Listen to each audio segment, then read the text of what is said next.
Good morning, everyone. Today's scripture reading is taken from two passages. The first passage is Luke chapter 21, verses 7 to 19, and the second passage is taken from Daniel chapter 1, verses 1 to 21. First passage, Luke chapter 21, verses 7 to 19. "Teacher," they asked, "when will these things happen?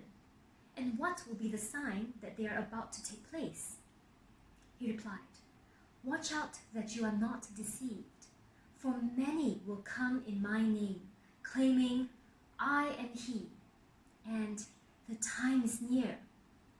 Do not follow them. When you hear of wars and uprisings, do not be frightened. These things must happen first, but the end will not come right away." Then he said to them, "Nation will rise against nation, and kingdom against kingdom. There will be great earthquakes, famines, and pestilences in various places, and fearful events and great signs from heaven. But before all this, they will seize you and persecute you. They will hand you over to synagogues and put you in prison, and you will be brought before kings and governors, and all on account of my name. And so you will bear testimony to me. But make up your mind not to worry beforehand how you will defend yourselves. For I will give you words and wisdom that none of your adversaries will be able to resist or contradict. You will be betrayed even by parents, brothers and sisters, relatives and friends, and they will put some of you to death. Everyone will hate you because of me, but not a hair of your head will perish. Stand firm, and you will win life." The second passage is taken from Daniel chapter 1, verses 1 to 21. Daniel's training in Babylon. In the 3rd year of the reign of Jehoiakim, king of Judah, Nebuchadnezzar, king of Babylon, came to Jerusalem and besieged it. And the Lord delivered Jehoiakim, king of Judah, into his hand, along with some of the articles from the temple of God. These he carried off to the temple of his God in Babylonia and put in the treasure house of his God. Then the king ordered Ashpenaz, chief of his court officials, to bring into the king's service some of the Israelites from the royal family and the nobility, young men without any physical defect, handsome, showing aptitude for every kind of learning, well-informed, quick to understand, and qualified to serve in the king's palace. He was to teach them the language and literature of the Babylonians. The king assigned them a daily amount of food and wine from the king's table. They were to be trained for 3 years, and after that, they were to enter the king's service.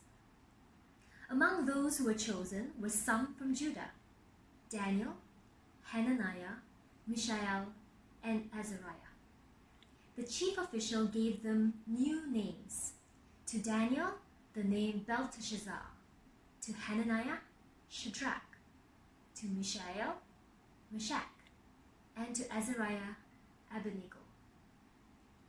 But Daniel resolved not to defile himself with the royal food and wine, and he asked the chief official for permission not to defile himself this way.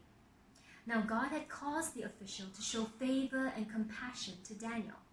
But the official told Daniel, "I am afraid of my lord the king, who has assigned your food and drink. Why should he see you looking worse than the other young men your age?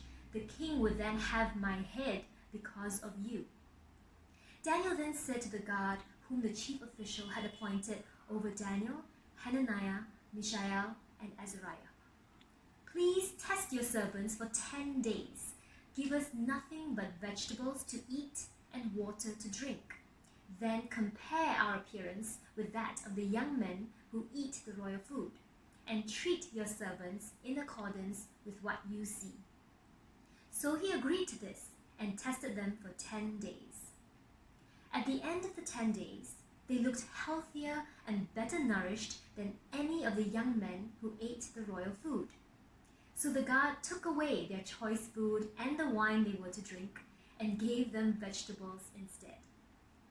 To these 4 young men, God gave knowledge and understanding of all kinds of literature and learning. And Daniel could understand visions and dreams of all kinds. At the end of the time set by the king to bring them into his service, the chief official presented them to Nebuchadnezzar.